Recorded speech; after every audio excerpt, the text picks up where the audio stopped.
Hello, this is Shellee Howard with Parents Is Your Teen College Ready? And today I have an amazing guest and author, Ann Garcia. Welcome to the show. Thank you so much for having me.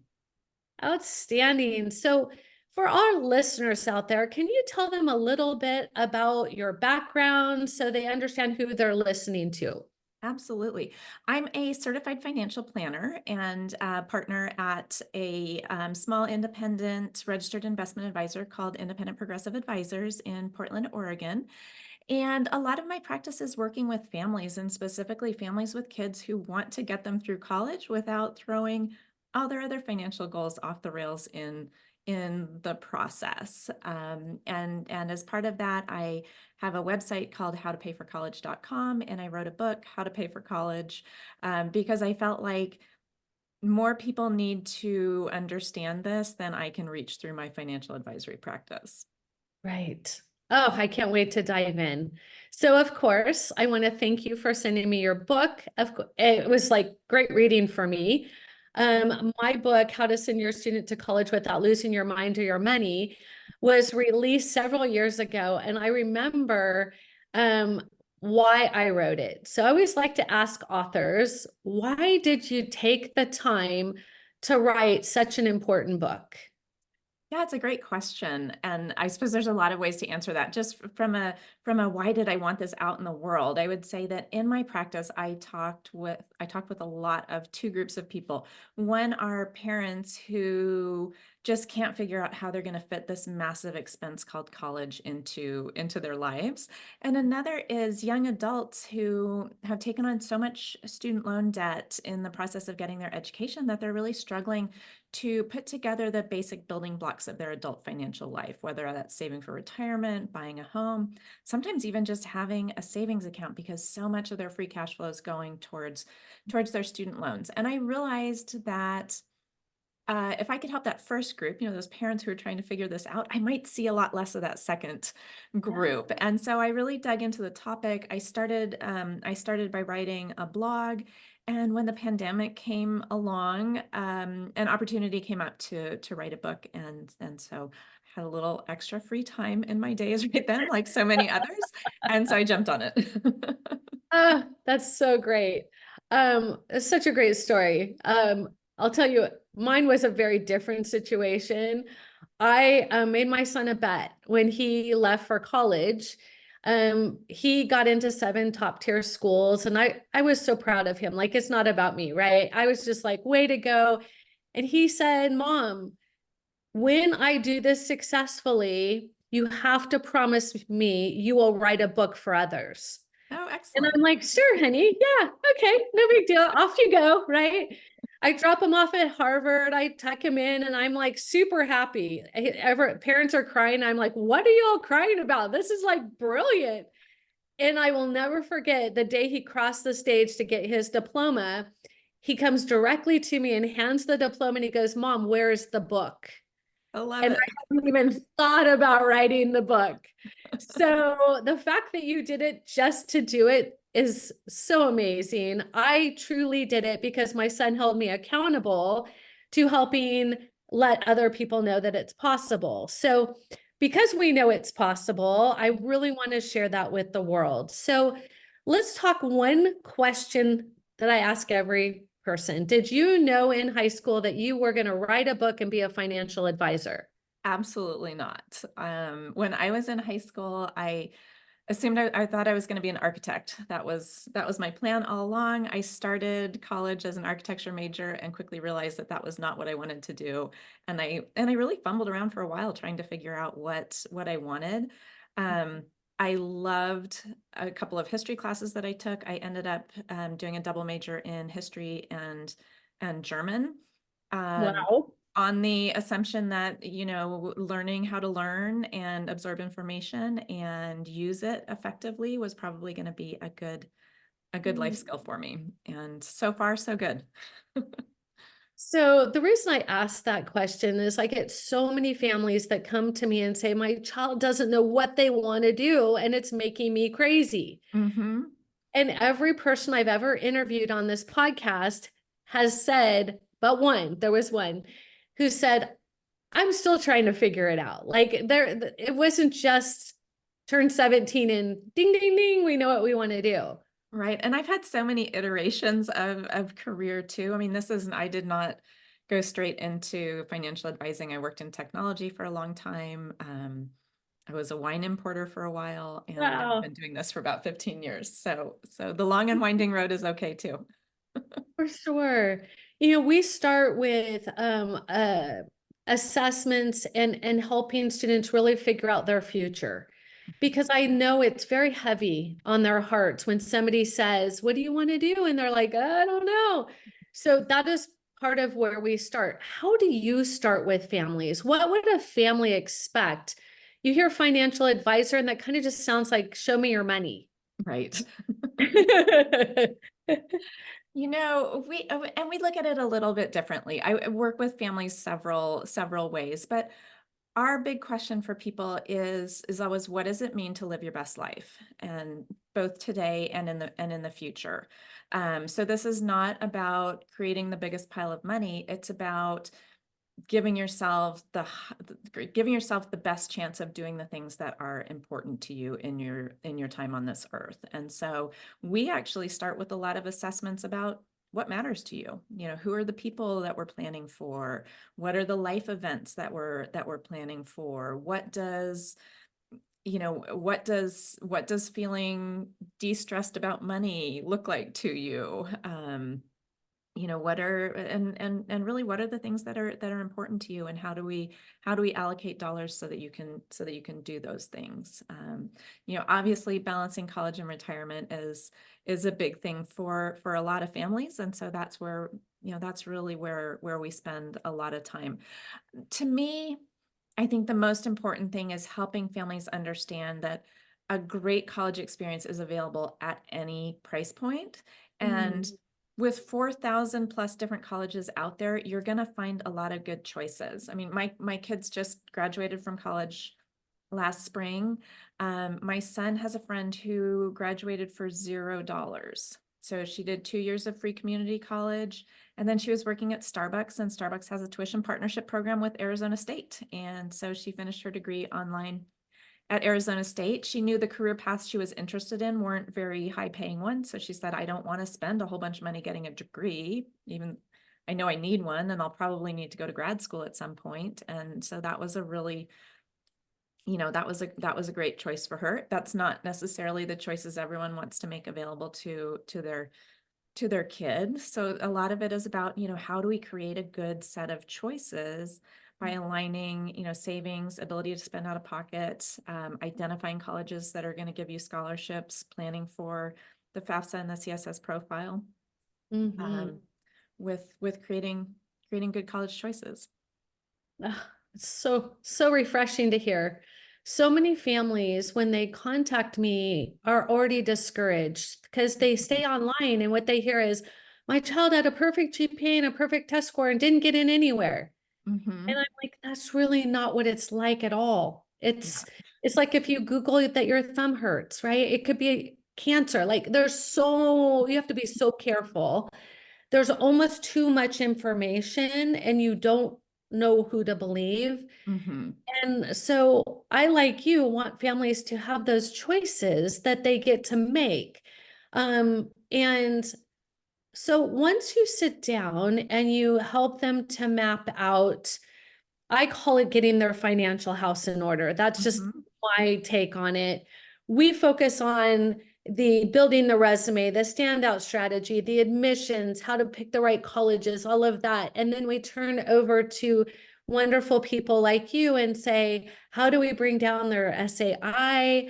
How do we help them to qualify for the most scholarships? So in your world, how do you start that process once you assess what's important to the family? Yeah. Well, so I always start by looking at their budget. And ideally, this is something we do well before senior year of high school. With my clients, I like to start having a really hard look at the budget when their kids are in middle school. And that's a combination of what is their current savings rate and savings balance going to look like when the student graduates from high school? How much can they afford to spend out of pocket? Are they eligible for the education tax credits? How do they feel about their student taking out the direct student loan? Add those all up and say, this is what your budget looks like based on what you're doing now. Are you okay with that? Is that, we're in Oregon, is that you good with Yeah. Oregon State? Or, do you want Gonzaga and Santa Clara on the list? And if so, here are some adjustments that we need to make. And by the way, here are the automatic scholarships that students get at Oregon and Oregon State. So you can plan your course load so that you get the right GPA to, to actually get that money. From there, Mm, once we have a sense of budget, which virtually none of my clients' budget is $85,000 a year because yeah. that's not that's not me. Yeah. I don't believe anyone should spend that much for college. But once we have a sense of what their budget is, then we look at what type of scholarships they're eligible for. Is this a family that has financial need, or is this a family that needs to be looking for colleges that offer merit scholarships? Mhm. Because, as you and I know, and we want everyone else to know, every student is eligible for scholarships. Mm, Now, every college offers scholarships, but not every college offers scholarships to every student. So, right. your job as a parent working with your advisors is to know what types of scholarships you're eligible for. Do you have financial need? Can you have financial need? Or is it merit? And then work at, focus your application and time and energy on colleges that offer the types of scholarships that you are eligible for. Mhm. So refreshing. So as a family, I don't, tell me if you ever get this in your practice, Ann, but somebody will say, well, they're 17. I think this is really the best time for them to kind of figure this out on their own. And, we're just going to let them take out their loans and, we're, we don't really want to pay for it. They're an adult now. They need to figure this out. Do you ever face that in your practice? I do sometimes. And, the interesting thing in my practice, again, because I'm doing financial planning for Yeah. parents, so it's usually the couple that I'm talking with.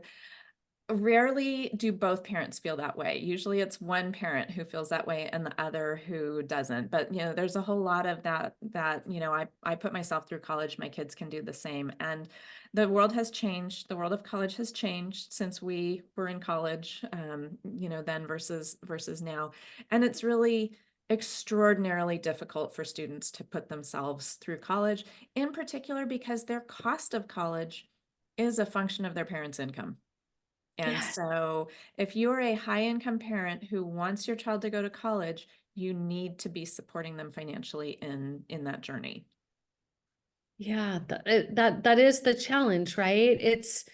You can't do it alone, and you can't, No. and then I've had parents who say, well, they can then just get a loan, not realizing they don't have collateral and there Mhm. is no way for them They just to can get a borrow $27,000 without you co-signing it total for 4 yeah. years. And That doesn't that's pay for most colleges. right.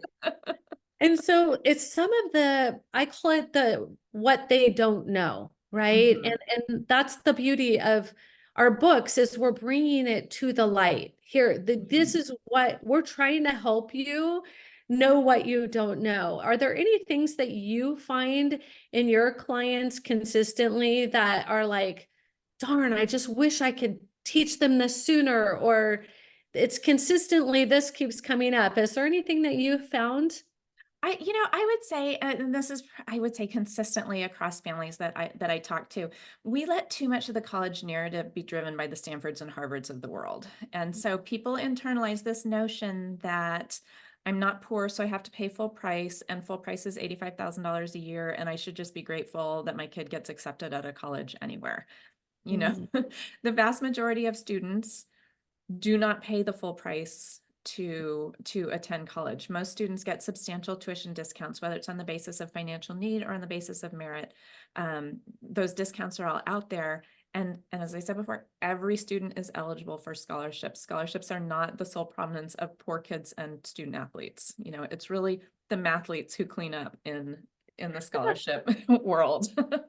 I love that. I'm going to borrow that one. That's a good one.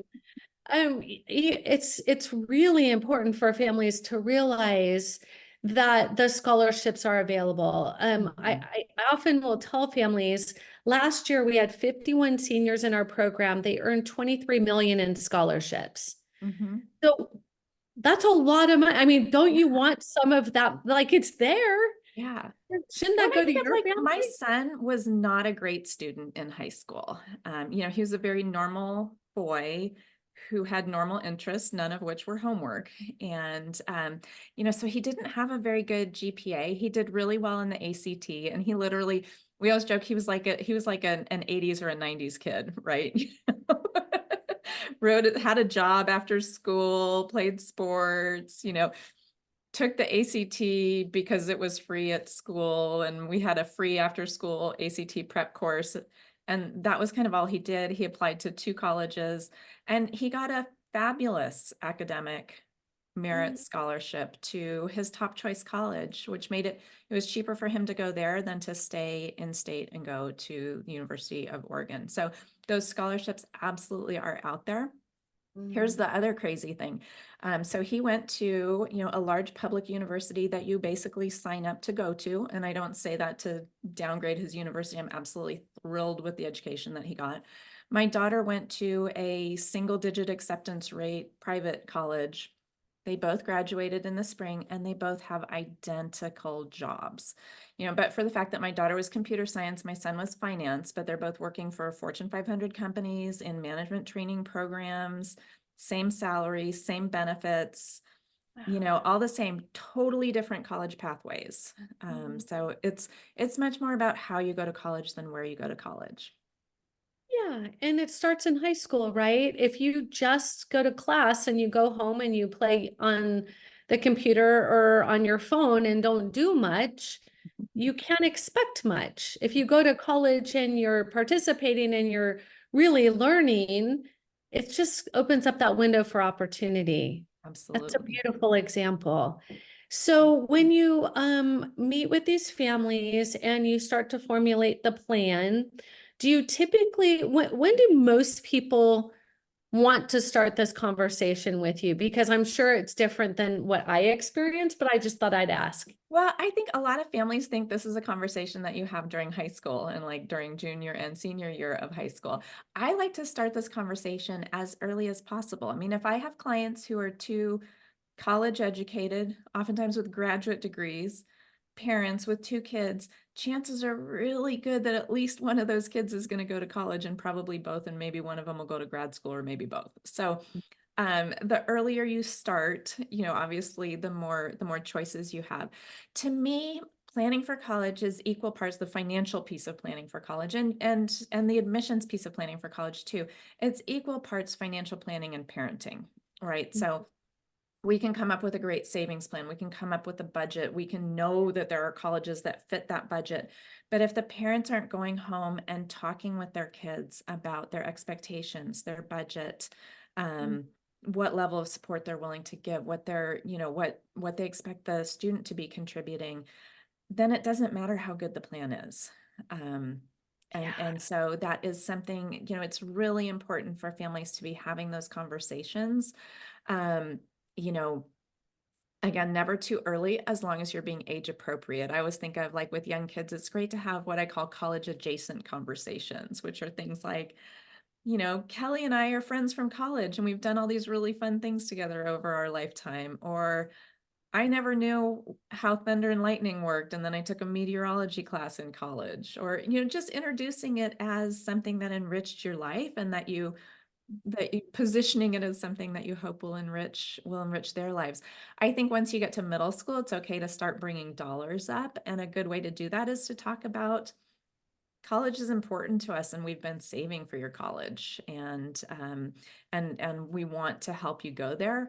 Probably not gonna have, you know, every single option in the world available to you. It's Mhm. also, you know, when kids are in middle school, they're seeing their friends' older siblings apply to college, and it's a great opening to start talking about the difference in costs between different colleges, and kind of what you're targeting for them. Once your kids are in high school, I think it's important to start talking specific numbers, and the best way to have those conversations, I think, is from the perspective of goals rather than constraints. So for example, it's really important to us that you graduate from college debt free, because we know that's going to create a lot more opportunities for you if you're not making student loan payments. And we have saved enough that we know you can get through our in-state schools debt free. There are probably lots of other options out there that'll work in that budget and will absolutely support you in finding them. We just want you to understand the budget parameters for your college search. That's empowering to your child. That is, helping them come to a good choice versus you got to stay in state. Yeah. Yeah, because what's the first thing a teenager want to do? Not The stay in opposite of what you tell them. we all know how that works. So, it's brilliant. We often talk about the struggle of financial literacy. They don't teach it in the high schools. They don't teach it. They really don't teach it. And Although more and more states are adopting that's what I was going to say. financial literacy graduation requirements. So hopefully this Yeah, will change. absolutely. Ideally, our system wouldn't be so complicated that 18-year-olds need to take a class to function. Yeah, but there's also like when I start with See Our Future Now and I help the student get clarity about what they would do with $1 million, and they have no idea what they can buy with $1 million. Like it is really quite extreme. There's a void. Yeah. And so when you talk to them as a parent about, okay, this school's $80,000 a year, that doesn't mean a whole lot to them No, in no, their minds. no. And especially when you've got, kids who've worked part-time jobs, maybe babysitting has been all of their income, and they see that a college graduate makes $60,000 a year. They're like, I could borrow $100,000 and pay it back in 2 years. Yeah, for sure. No. And So what I often have people do is, when we look up what a loan balance would be based on a certain choice and what that would translate to as monthly payments, think of something that you would have to give up in your budget to clear that much out. So, let's say your loan payment's going to be $700 a month, to a kid who's been, making $15 an hour all their life and projecting a future salary, that may seem like nothing. When you start talking about it from the perspective of our family would never go out for dinner in order to come up with that kind of dollars. So talk about it in terms of actual trade-offs. And I think it can be helpful, for in preparation for having those types of conversations, talk about the things you do and don't spend money on. It doesn't, your only money conversation doesn't have to be around college. A great conversation to have is, we spend a lot on family vacations because it's important for us to have some quality time together as a family without the distractions of our everyday lives. And because we spend this money, we don't do these other things. Or we're saving for your college, and that's the reason why you don't get a new pair of cleats every month for soccer. Yeah.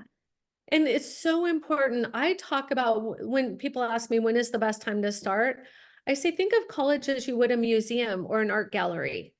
There's no perfect time to take them to their first one. It's whenever there's curiosity, whenever you're near one on vacation. Like, it's okay just to walk on campus and say, what do you see? What do you feel? How is this different than what you've seen before? And as you would an art gallery or a museum. Yeah. And as they get older, those conversations start to take on their own as to, wow, these kids, da da da da da. And they start to be able to articulate because they've been there and it doesn't feel weird or scary. Yeah. You know, it's funny you say that because one of my kids, when they were in middle school, every year their class did a field trip to a different one of our local colleges. And on Oh, paper, they all look really similar, right? You know, small private liberal arts colleges about the same size, and they're totally different. And it was a great way for my kids to look at colleges because they knew they weren't going to any of those. My kids have always been like, we're getting out of Dodge. So they knew they weren't there, but so it allowed them to look objectively at them about what they did and didn't like about them, mhm. and to think about how that might, translate into, into future things that they do and don't like. And I think it's funny, my kids both gravitated to their specific colleges for reasons that had nothing to do with the college, other than my daughter loved that at her college, in the dining halls, each house, which is a subset of the dorm, had their own table in the dining hall. And she's like, "Oh my gosh, mom, no lunch table drama." Oh, that's what I say. That's the social element that if you don't weave into the fabric of the financial and the academic, could be a really big problem. Yeah. So the fact that she recognized that is because she had a past experience that wasn't great, and she's Mhm. like, I don't want to do that again. Yeah, yeah. And the social piece is so important to being successful in college. I mean, a good college experience is really about forming relationships, Mhm. relationships with your professors, relationships with your fellow students, figuring out how to make friends, how to get the resources that you need when you're away from home and on your own. Mhm. Um, and so yeah, it's really important that you think, that when you're looking at colleges, you look at how do people make friends here, and how do people get involved, and what types Right, of things are people participating in. for sure. So, so incredible. This time has flown by. If parents were looking to get in touch with you, find your book, find you, want to chat with you, what would be the best way for them to do that? Yeah, so my book is How to Pay for College, and it is available from Amazon and Barnes and Noble and booksellers everywhere. So just grab a copy from any of those.